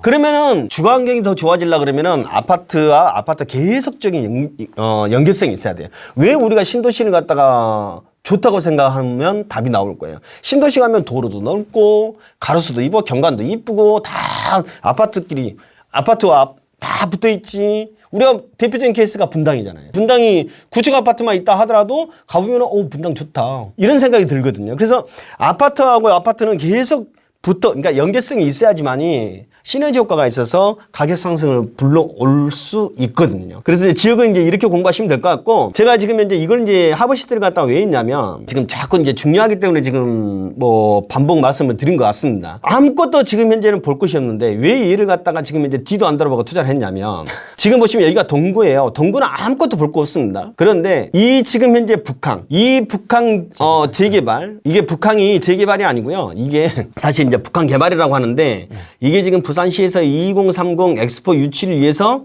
지금 노력하고 있는 데가 여기거든요. 그런데 여기에다가 지금 현재 토지 이용 계획도 지구 단위 계획도를 분석을 해보면 여기에 일자리, 인프라, 문화 그런 시설들이 가득가득 채워지는 거예요. 혹시 부산의 센텀 시티라고 아실 거예요. 센텀 지구. 네. 여기가 지금 센텀인데 여기 일자리 상당히 많죠. 네. 여기 가보시면은 진짜 너무 좋다. 진짜 좋아요. 정말 좋아요. 딱 평지에다가. 얘네들은 딱 가보면은 신세계하고 롯데하고 딱 붙어 있어. 맞습니다. 네, 정말 좋아요. 여기 일자리가 너무너무 많고요. 그런데 여기 북항이 센텀 지구의 4배의 크기거든요. 그러니까 센텀의 4배의 크기를 개발을 하고 있는 거예요. 그런데 제가 투자를 할 즈음에 이게 이제 개발 호재만 지금 발표를 해놓은 건지 저는 항상 그러거든요. 개발 호재만 발표를 해놓은 건지 아니면은 지금 이제 진행이 하나둘씩 돼가고 이제 저는 그걸 먼저 체크를 하거든요.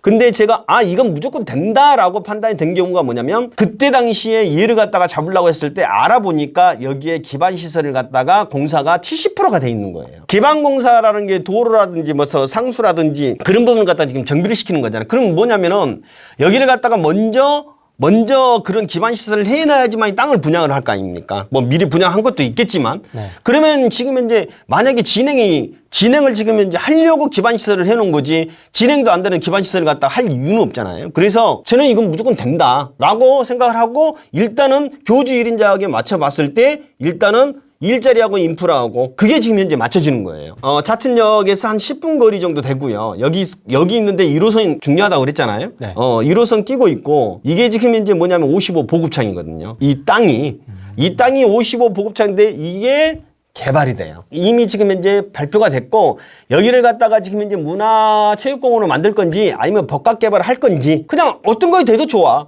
어떤 거든 뭐 지금 현재 보급창보다는 훨씬 더 나을 거니까 뭐가 들어오든지 여기에 뭐 호텔이 들어오고 컨벤션이 들어오고 뭐가 들어오든 뭐 백화점이 들어오고 그냥 좋아. 아니 거기 공원 들어와도 좋아. 일단 개발되면은 바로 수혜 지역이 자천 하버시티거든요. 이게 지금 현재 되면은 이게 주거 환경이 변하는 거잖아요. 그렇죠? 네. 그런데 또 하나는 뭐냐면 여기 부산진역에 바로 앞에 있는 게 CY 물류부지라고 있어요. 이게 여기 지금 이제 컨테이너 정비창인데 이게 또 부산 신항으로 가요. 2027년까지. 그래 놓고 여기를 갖다가 또 대규모 개발을 해요. 그러니까 얘를 놓고 본다 그러면 그냥 시간이 지나면 여기는 그냥 자동적으로 좋아지는 거예요. 여기가 북한 1단계인데 여기가 북한 2단계예요. 이거 1단계 끝나면 이리 갈 거예요. 그러면은 시간이 지나면 여기는 그냥 교주일 인자 학군만 좀 떨어질 뿐이지 교주일 인자기 마저 떨어지는 곳. 여기 보면은 지금 이렇게 여기 앞에가 북한인데 지금 여기 동배치도를 보면 이렇게 지금 돼 있죠. 네. 그러면 뭐냐면은 조망권도 바다 조망이 가능하다는 소리거든요. 그래서 뒤도 안 돌아보고 그냥 한 거예요. 근데 이게 얼마나 웃겼냐면 2019년 6월 달인가 얘가 분양을 했어요. 분양가가 얼마였냐면은 84가 3억 7천인가? 3억 7천인가 분양을 했어요. 이게 분양이 1200세대인가 아마 분양을 했는데 2019년 6월이면 분위기가 별로 이제 부산이 조금씩 올라올 때였어요. 그런데 이게 800개가 미분양이 된 거예요. 아니 분양가도 더럽게 쌌어. 되게 싸다. 네. 저는 진짜 나는 부동산에 대해서 진짜 저는 왜 이렇게 운이 없는가 모르겠어. 뭔만 했다 그러면 당첨이 안 되고 제가 제일 싫은 게 기아는 당첨된 사실이었습니다.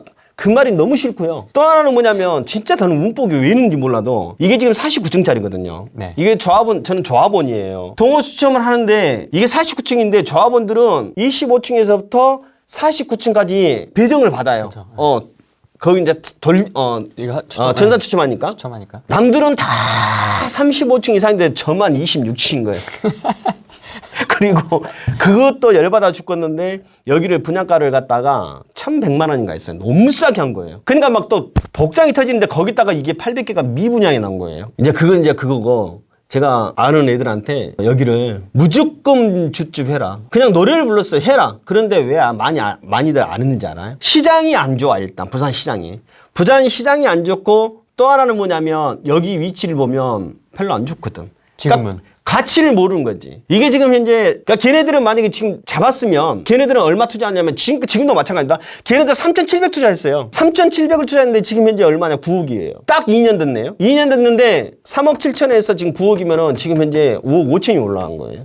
얼마 투자해서? 3,700 투자해서. 그래서 저는, 아니, 부산 시장이 좋다 그래서 다 따라 올라간 거 아니에요. 정말 좋은 곳들이 많이 올랐어요. 여기도 지금 현재 정말 많이 올랐어요. 왜냐면 얘는 지금 시작도 안 했어요. 주변에. 시작도 안 했는데 얘가 오른 이유는 그 가치가 이제 하나둘씩 드러나는 거거든요. 그러니까 제가 교주 1인작을 갖다가 왜 공부를 하느냐 이런 걸 찾아내려고. 왜냐면은 교주 1인작이 안 맞아. 안 맞으니까 지금 현재 주거 환경이 안 좋을 거 아니에요. 그러면은 쌀 거 아닙니까? 그러니까 싸면은 싼 대로 사놓고 그냥 기다리면은 지가 시간이 되면 올라요. 그게 또 대표적인 케이스가 대전 동구하고 그 다음에 대구 서구입니다. 그러한 곳들이에요. 지금 현재는 사실 어떻게 보면 교주 1인작이 안 맞아서 주거 환경이 안 좋기 때문에 가격이 싸요. 그런데 시간이 지나면 자연적으로 좋아질 수밖에 없기 때문에 아니 살기 좋아지면은 수요가 몰릴 거고 당연히 가격이 오를 거 아닙니까? 그런 걸 보는 거죠 저는. 그런 걸 되게 또 좋아를 하고 또 뭐냐면은 투자금이 좀 적게 들어가잖아요. 그러니까 그런 걸 찾는 거예요. 이게 부동산이 그냥 어떻게 보면은 참 어렵고 힘들 수도 있는데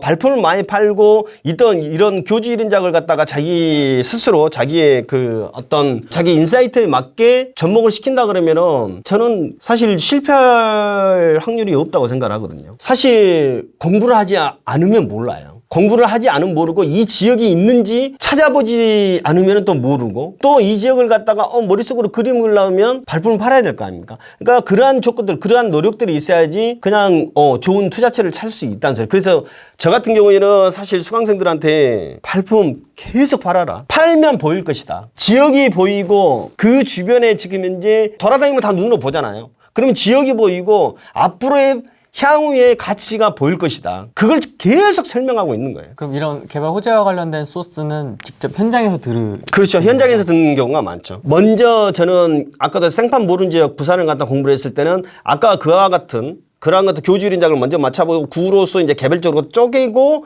재개발 재건축을 공부를 하고 그랬다 그랬잖아요. 근데 재개발 재건축을 공부를 했을 때에 어느 정도 개발 호재에 대한 이슈를 알아낼 수가 있어요. 왜 그러냐면 우리가 재개발을 갖다가 이제 블로그를 통해서 제가 좀 많이 알거든요. 그러니까 재개발 재건축을 하게 되면 블로그에 보면은 이제 공인중개사 사장님들이 어떤 물건을 올려놓잖아요. 네, 물건을 올려놓는데 거기에 재개발, 재건축에 대한 진행 사항을 쭉 쓰면서 그 다음에 그 물건이 왜 좋은지를 갖다가 밑에 개발 호재 이슈 싹 써놔요. 그러면은 제가 그걸 보고 그래? 만약에 북항에 대한 이슈? 그럼 북항에 대한 이슈를 완전히 분석을 다 해요. 그래놓고 하나씩 쉽게 맞춰 나가는 거예요.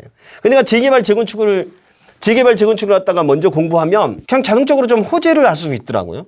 그래놓고 이제 답사를 가요. 답사를 가고 부동산에서 브리핑을 들으면 그냥 쏙쏙쏙 들어와요. 그리고 저 나름대로 또 정리를 하고. 저는 이제 그렇게 공부를 하거든요. 공부하는 것은 뭐 경매라든지 그 뭐 별도로 좀 공부를 해야 되겠지만 상가를 투자를 한다? 그 다음에 단독 다가구를 투자를 한다? 뭐 빌라를 투자한다? 오피스를 투자한다? 그냥 지역을 알면은 이해가 돼요, 그냥. 상권? 저기 상권이 좋아질 것인가 나빠질 것인가? 지역을 돌아다니면 알 수 있어요. 상권은 참 어렵죠, 근데 상가는. 항상 변화니까. 저는 그냥 발품을 갖다가 팔면서 지역 공부하는 것이 가장 빠르게 부동산을 갖다 공부할 수 있는 방법이라고 저는 생각을 하거든요. 제가 그래왔으니까. 여기가 지금 어디냐? 합정역이에요. 여기가 위에가 바로 홍대죠. 여기도 이제 사인이 많아서 그 옛날 사인까지 이야기하면 시간이 오래 걸리니까. 제가 2015년에 여기 단독 다가구 여기 잡아라 그랬습니다. 여기 단독 다가구 여기를 투자할 수 있으면 투자해라. 그때 당시에 가격이 평당 2천만 원이었습니다. 자, 보통 여기가 단독 다가구가 35평 40평짜리가 많았거든요. 그러면은 7억에서 8억이에요. 그때도 2천만 원이었으면. 근데 왜 이걸 해라 그랬었냐면 지금 홍대 상권을 보면 제가 이제 마포구 이야기할 때 전반적으로 다 이야기를 하거든요. 그러면 홍대 상권을 보면 홍대 상권이 사실 2012년도까지 우리가 딱 가봤을 때 홍대 걷고 싶은 거리, 그 다음에 여기 우리 그 클럽 거리, 그 다음에 여기 지금 현재 빈티지 거리, 여기만 활성화가 돼 있는 상태였었거든요. 그런데 2013년, 2011년도에 경의선이 공항철도가 들어왔나? 2013년도에 이 철도가 홍대가 2호선이 아니고 지금 현재 경의중앙인 공항까지 두 개 노선이 더 들어왔단 말이에요. 2011년, 2012년, 13년인가?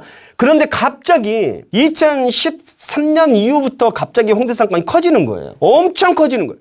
그래서 2014, 2015 이건 시간이 갈 때마다 막 변해. 상권이 커지려고 하면은 누가 들어오냐 그러면은 브랜드 있죠. 프랜차이즈 애들. 걔네들이 들어와요. 그러면 걔네들이 돈으로 밀어버리는 거예요, 그냥. 집주인은 월세를 많이 준 곳을 원하는 거 아니에요. 그러면은 여기에서 소속돼 있던 자영업자들이 다 쫓겨나가는 거야. 쫓겨나갈 수가 없죠. 니 나가라고 하니까. 그래서 어디로 가냐? 멀리 가지도 못하고 계속 이렇게 밑으로 내려온 거예요. 계속. 이쪽으로도 넘어가고. 여기 있으려고 그러면 권리금도 비싸지. 임대료도 비싸지. 보증금도 비싸지. 그럼 월세도 비싸니까 못 버티는 거예요. 그래서 계속 밀리는 거예요. 그런데 이게 2015년 때 보니까 이게 이쪽으로 넘어오고 있네 또. 얘가 예전에는 합정 전략 정비구역 여기였거든요. 여기 이제 사연이 또 있는데 아무튼 이쪽으로 넘어온 것이 보인 거예요. 그러면 왜 제가 여기보다 여기를 지금 현재 이야기를 했냐면 여기는 사실 좀 그때 당시에 어떻게 보면 3천에서 4천 좀 비쌌었어요. 여기 앞에는 막 6천까지도 가고 그랬었고. 네. 그런데 여기를 갖다가 이제 2천 정도 지금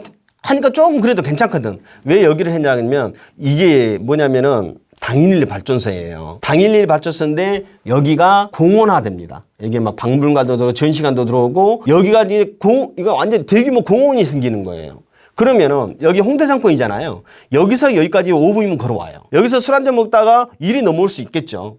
그러면은 여기에 지금 이제 커피숍이라든지 뭐 호프라든지 이게 생길 수 있을 거 아니에요. 그러면 몸값치가 높아갈 거 아닙니까? 그래서 잡아라고 하는데 여기에 그 다음에 수강생이 이야기를 하는데 여기가 따블 쳤다 하더라고요. 그냥 이런 거예요. 지역의 전반적인 갖다가 현황을 알게 되면 이런 단독 다가구도 잡을 수 있다. 지역 공부하는 것도 되게 좋아하거든요. 그러니까 너무 이제 장담을 하는데 서울은 거의 95% 다 알아요. 경기권 같은 경우에는 사실 한 90%? 지방은 조금 이제 공부가 돼서 한 80% 정도? 그건 이제 아직까지도 모르는 지역이 굉장히 많은데 그런데 이제 발품을 많이 팔고 지역을 많이 공부하다 보니까 모르는 지역도 그냥 한 2시간 만에 여기가 대장주고 여기가 괜찮겠다라고 알 수가 있더라고요. 그게 나중에 이제 맞는지 틀린지는 모르겠지만 저는 저 나름대로 알 수가 있고 또 시간이 지나 보면은 맞더라고요. 굳이 뭐 정부의 대책은 이야기할 필요는 없지만 아니 안 내놓게끔 만들어버려 물건을 세금을 정부세 보유세고 뭐고 이건 그렇다 하더라도 팔면은 내가 지금 현재 한 5억을 수익이 났어요. 양도세를 내려고 하니까 3억이 넘네? 누가 내놔요 그걸? 안 내놓지. 그러니까 물건은 없고 살려고 실수해야 되는 몸이 달아있고 그게 계속 체결되다 보니까 계속적으로 지금 천정부지로 올라가고 또 뭐냐면은 서울시에서는 공급에 대한 방안을 갖다가 활성화시켜 매도 일찍 맞아라고 이미 지금 현재 만약에 재개발 풀어주고 재건축 규제 풀어주면 가격 올라갈 거예요. 그러면은 그때 가격이 올라가더라도 나중에 공급이 이제 이제 규제 완화가 됐으니까 잘 올라갈 것 같고 지금 새 아파트들이 많아질 거 아닙니까? 그러면 입주 물량이 많아질 거 아니야? 시장이 알아서 그것은 자동적으로 조절할 판이거든요.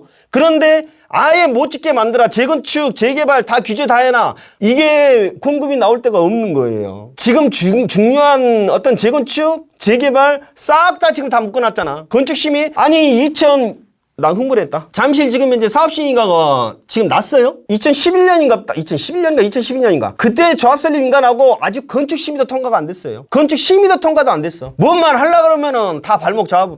그러한 부분을 갖다가 물론 행정상의 문제 뭐 어쨌건 그런 건 잘 모르겠지만 일단은 규제를 풀어서 매도 일찍 맞아라고 가격 그래. 풀면은 가격 올라가겠지. 그러나 2, 3년, 3, 4년 후를 본다면 가격 떨어질 수밖에 없거든. 왜? 공급이 계속적으로 나올 거 아닙니까? 그리고 주변에 지금 현재 뭐 상계 신도시 어쩐다 하더라도 그 같이 공급이 되면 저는 잡힌다고 보거든요. 그리고 또 하나에 거기서 양도세를 갖다가 풀어. 한시적으로 1년이든 2년이든 내가 그건 2019년도부터 내가 이야기를 해왔어요. 한시적으로 1년이든 2년이든 딱 그 기간 딱 중에 딱 줘서 양도세, 일반가세 그냥 때리면은요 물건 안 나올 것 같아요. 나부터 팔 것 같아. 우르르 나올 것 같은데. 그러면은 제가 볼 때는 어느 정도 안정화칠 수 있거든요. 근데 이도 저도 안 해. 다 막아놓고 물건 못 나오게 만들고 그래놓고 규제는 다 해놓고 저 정부 욕하는 거 아닌데 저 사실 한 거 모르겠어요. 다 저보다 더 이제 뛰어나신 분들이니까 다 생각들이 있겠지만 너무 답답한 거예요. 안 나올 수밖에 없는 구조를 만들고 있는 거예요. 지금 3기 신도시 입지를 보면 그나마 지금 현재 과천하고 몇 개의 입지가 있어요. 과연 지금 현재 저는 성공한다고 봐요. 지금 봤을 때는 성공한다고 보는데 왜냐면은 청약 낮은 사람들은 거기 갈 수밖에 없어. 지금 가점이 60점 되더라도 당첨이 안 돼요. 서울은 힘들어요. 그러면은 내 집 마련을 하려고 하는 사람들은 웬만큼은 지금 현재 청약 통장 갖고 있는 사람들은 뭐 20점, 30점대 뭐 다 웬만해서 다 갈 것 같아요. 저는 된다. 그리고 가격도 좀 싸게 공급을 하니까 저는 된다고 보는데 과연 이게 시장에 안정화를 줄 수 있을까라는 생각이 들어. 오히려 이런 거야. 이 메인은 떨어지질 않아. 대장주 강남 뭐 여기 서울 지역은 떨어지지 않아. 걔네들을 공급을 해갖고 풀어가지고 걔네들이 공급을 했단 말입니다. 걔네들이 공급을 해갖고 물량이 쏟아졌으니까 떨어져야 될 거 아니야. 저는 안 떨어지고 오히려 걔네들이 올라갈 것 같아서. 오선 서울시장님이 오셔가지고 이제 계속 이제 공급 활성화 방안을 지금 찾고 있고 하고 있는데 조속히 좀 시장 안정화는 조금 필요할 것 같아. 이게 전체적으로 보면은 지금 현재 너무 양극화가 심한 위험한 것 같아요, 지금. 가진 자와 못 가진 자. 그러면 사실 우리 전체적인 우리나라 경제를 생각하더라도 그렇게 좋은 것은 아니거든요. 저는. 그래서 가장 지금 현재 큰 문제가 이제 부동산인데, 저 개인적으로도 사실 어떻게 보면 한 번은 좀 조정이 왔으면 좋겠어요. 이렇게 지금 너무 천정부지라서, 너무 이렇게까지 저도 사실 예측을 못했어요. 지금 뭐 역대급 시장이라서 앞으로도 계속 이럴 것인지 어쩔지 모르겠지만 아무튼 내 집 마련하시는 분들한테는 참 답답한 시장인 것 같습니다. 무주택자분들에게 좀 조언을 해주신다면 무주택자가 지금 사실 20대, 30대는 청약통장이 안 돼요. 가점이 안 돼서 어렵고 재력이 사실 그렇게 많이 있는 것도 아니잖아요. 어떻게 보면. 그래서 서울에 지금 현재 그래도 좀 괜찮다는 것은 전부 다 지금 뭐 30평대가 거의 한 10억에서 20억 왔다 갔다 하니까 사실 내 집 마련으로 해서는 자기가 현찰 가지고 뭐 대출 받는다. 요즘 대출도 이제 규제가 됐잖아요. 하기에는 참 어렵고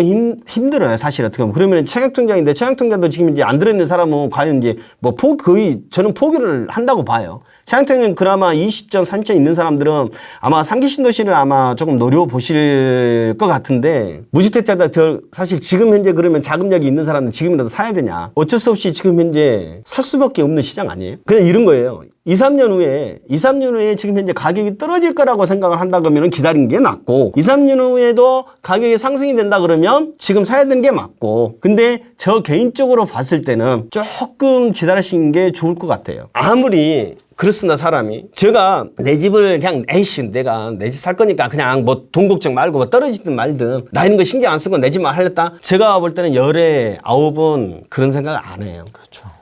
내가 내 집 마련 해놓고 내 자산 가치가 올라갈 것인가 안 올라갈 것인가 그거 따진 사람들이 많습니다. 그런데 만약에 예를 들어서 자 여기 시장에서 현재 여기 시장에서 앞으로 과연 얼마만큼 올라갈 것인가 아까 똑같은 거예요.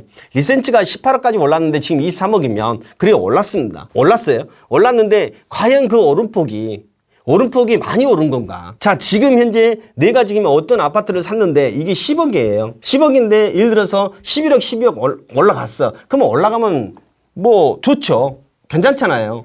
그런데 만에 하나 이게 이제 9억이 되고 8억이 되고 떨어질 수 있는 확률도 우리도 또 따져봐야 될 거 아닙니까? 그러면 이것을 지금 내 집 마련 해가지고 이거 자산가치 증식과 더불어서 내 집 마련 했는데 이게 떨어지면 정말로 더 힘든 경우가 있거든요. 또 대출까지 받았다 그러면 우리나라는 아마 올해 지금 현재 금리 올라간다고 하죠. 그래서 대출 받고 또 하면은 예전에 저하고 똑같은 상황이 되는 거예요. 내가 산 가격에 가격은 떨어져. 대출 이자는 올라가. 그러니까 이중고를 걷는 거예요. 그러니까 그러한 부분이 지금 현재 저는 연연스러운 거예요. 그러니까 지금 현재 시장이 너무 올랐다는 소리지. 너무 올라서 사실 무주택자가 예를 들어서 지금 현재 집을 구해놓고 나는 그냥 재산에 자산 증식에 상관없다 그러면은 뭐 하셔야 되겠죠. 그런데 자산 증식을 갖다가 생각을 한다 그러면 조금 생각을 해보셔야 되지 않을까.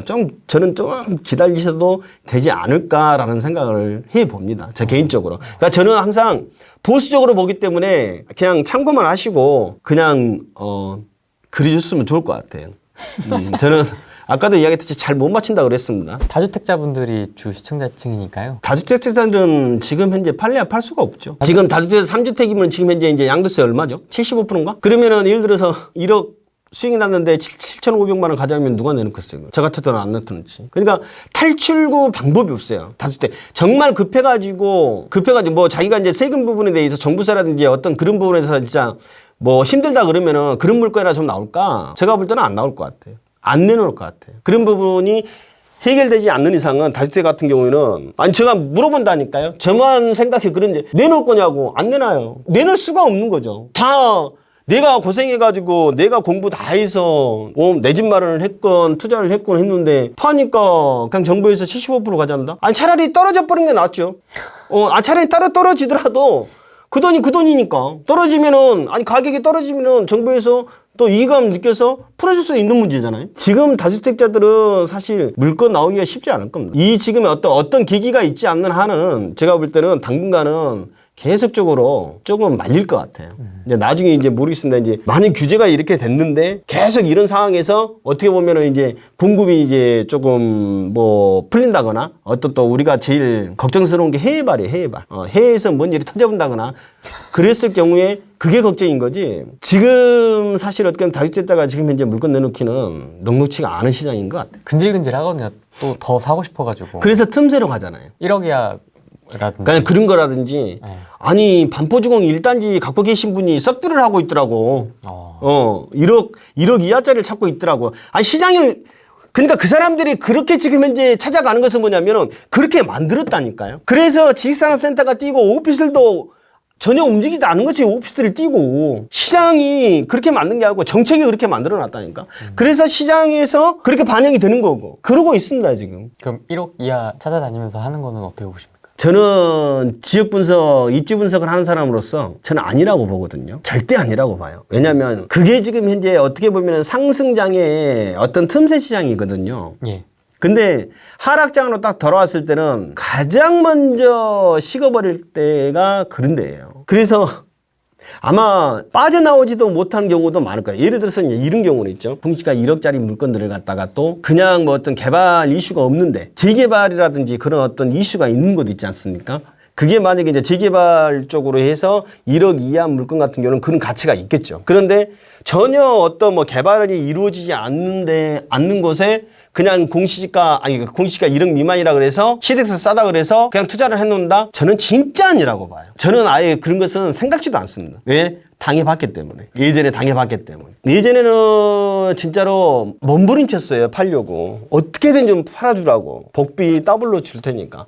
살 사람이 없는데 어떻게 해요? 안 되죠. 살 사람이 없어, 살 사람이. 글쎄, 이게 남 쫓아가지 마시고 물론 큰 트렌드는 쫓아가야 되나 그러나 어떤 지금 남말 믿고 쫓아가는 것은 저는 아니라고 보거든요. 사실 지금 현재 중소도시 소규모 도시 지금 약간 뭐 그런 쪽까지 지금 현재 막 가고 있는데 참 걱정이 돼요. 시장이 식을 때는 그런 데부터 제일 먼저 식거든요. 이런 겁니다. 여러분 시장이 식을 때는요 서서히 안 식어요. 제가 느낀 바로는 그냥 순식간에 식어요. 순식간에. 부산, 울산 보면 알아요. 부산도 2017년 초 중순까지 상승 곡선을 그렸거든요. 딱 2017년 중순 때부터 시장이 식는데 그냥 누가 거들떠보지도 않아요. 예전에 서울이 그랬어요. 서울이. 아, 서울도 그렇구나. 아, 그럼요. 서울이 저는 이제 공급 부족하다는 말이 참 웃긴 게 뭐냐면 항상 늘 서울은 공급 부족이었었어요. 항상 부족했었어. 2009년에서부터 2014년도까지 분양한 것 중에서 분양한 새 아파트 분양하잖아요. 거의 90%가 미분양이었었어요. 아니, 공급 물량이 부족하면 다 지금 현재 다 분양 끝내고 피까지 붙고 그래야 되는 거 아니에요? 다 미분양 났어요. 다. 그 마곡지구도 미분양 났었죠. 가재울은 뭐 험하고 그다음에 저기 전농 답신이 험하고 웬만한 중요한 좋은 곳들이 다 미분양이었어. 했다면 미분양이니까. 그러면 그때는 공급 물량이 많아서 미분양이었거니 쳐다보지는 않았죠. 왜 안 쳐다봤을까? 올라갈 기미가 없으니까 안 쳐다본 거니. 그러니까 그러한 부분이 어떤 심리적인 요인 부분도 저는 되게 좀 강하다고 보거든요. 그러니까 시장은 저는 딱 심리가 딱 식어버리면 그냥 순식간에 식는다고 봐. 예전에는 우리가 부동산 정보를 접하려고 그러면 카페를 통해서나 아니면 블로그를 통해서나 아니면 학원을 통해서나 강사를 통해서나 그렇게 지금 현재 정보를 갖다가 공유를 했고 공부를 했는데 밴드 나왔을 때부터 상황은 달라졌어요. 밴드 나왔을 때부터 밴드가 좀 쉽잖아요. 카페보다. 사람하고 소통하기도 쉽고 밴드 나왔을 때부터 이제 그때 정보의 전달력인 커뮤니티가 달라진 거야. 그래 놓고 더 한 발 빠르게 더 소통할 수 있었던 게 카톡이에요. 단톡방. 지금 여러분들 여기 방송 시청하고 계신 분들 웬만해서 부동산 좀 공부하신다는 분들은 단톡방 제가 볼 때는 한 10개 이상씩일 거예요. 그러면 무슨 소리냐? 그 단톡방에서 정보가 공유가 되는데 자, 어느 지역이 어떤 사람이 이 지역 뭐 괜찮고 뭐 나는 이거 얼마에 샀다 그러면 이미 정보가 공개가 오픈이 되는 거예요. 그러면 거기 사람들이 이렇게 이제 보는 거, 여기 괜찮나? 어쩌나? 그래갖고 거기서 몇 명 가고 투자를 해. 그러면 그 지역은 이미 좀 업돼 있어요. 프레임님이 지금 현재 이 지금 현재 하나의 정보방이 있어요. 내가 이 정보방의 소속이야. 근데 내가 여기 좋은 정보를 알았어. 네. 그러면 다른 단톡방에 딱 알릴 거 아니에요. 네. 이게 피라미드 구조예요. 단톡방이. 그러니까 이 사람이 이 정보 자기가 하든 안 하든 간에 이 사람이 누가 뭘 얻건 어느 지역을 했고 했다 그랬고 여기서 정보 공유됐던 게 이쪽으로 건너가. 또 여기에 있던 사람이 이렇게 건너가. 그렇죠. 이게 문어발식으로 가는 거예요. 그래서 순식간에 퍼집니다. 순식간에. 그러니까 어느 한 지역을 띄울 때는 그냥 처음에 몇 사람이 나 어디 보고 뭐 투자했다, 나 돈 얼마 들었다, 이것만 딱 이렇게 공유가 딱 되잖아. 금액 그게 순식간. 지금 현재 트렌드가 그렇게 돼버렸어요. 그래서 제가 오판을 했던 게, 오판이 아니고, 제가 몰랐던 게, 이런 부분이었었구나. 이런 어떤 정보의 신속성, 또 커뮤니티의 유력, 그 부분을 내가 놓치고 있었구나. 그래서 이 부분을 갖다가 이제 제가 생각했는 게 딱 두 가지인데, 근데 저는 또 역으로도 생각을 해봐요. 상승 분위기를 띄웠던 게 커뮤니티라면 어쩌면 하락장도 빨리 부추길 수 있겠다. 그런 커뮤니티들이 무슨 소리냐? 상승장일 때 어느 지역을 갖다가 띄웠잖아요. 그런데 나중에 들어갔던 사람들이 팔고 나오고 또 어느 분위기가 안 좋다라고 판단이 되면 이게 정보 경유가 그만큼 또 빨라질 거란 말이에요. 그러면은 시장은 극도로 또 심리적으로 위축되고 아예 쳐다보지 않는 경우가 발생이 될 것 같아요. 지금은 사실 상승장이기 때문에 그럴 수도 있지만 만약에 하락장이 온다 그러면 오히려 그런 커뮤니티의 그 역할이 또 하락을 더 빨리 부추길 수 있겠구나라는 생각도 듭니다. 저는 이 두 가지가 제가 좀 간과했지 않았나. 이야기가 뺑 잡아 돌아갔는데 이야기를 하다 보니까 그랬던 것 같습니다. 요새는 속도가 진짜 너무 빨라요. 꼭 얘기하지 마세요. 톡방 다른 데 퍼가지 마세요. 그러면 꼭 그건 제일 빨리 빠져. 네, 꼭 그게 제일 빨리 퍼지더라고요. 방해되면 뭐가 좀 하면은 그 다음날 바로 내려간 경우가 많아요. 그만큼 이제 그것도 트렌드 같아요. 이제 선점을 빨리 해야 된다. 남들보다 빨리 선점을 해야 된다. 그런 인식들이 강해가지고 모르겠습니다. 이게 이제 좋은 지역을 그렇게 이제 선취하면 괜찮은데 그냥 개인이 또 남말 믿고 갔다가 부동산은 항상 다 돈 번 거 아닙니다, 여러분.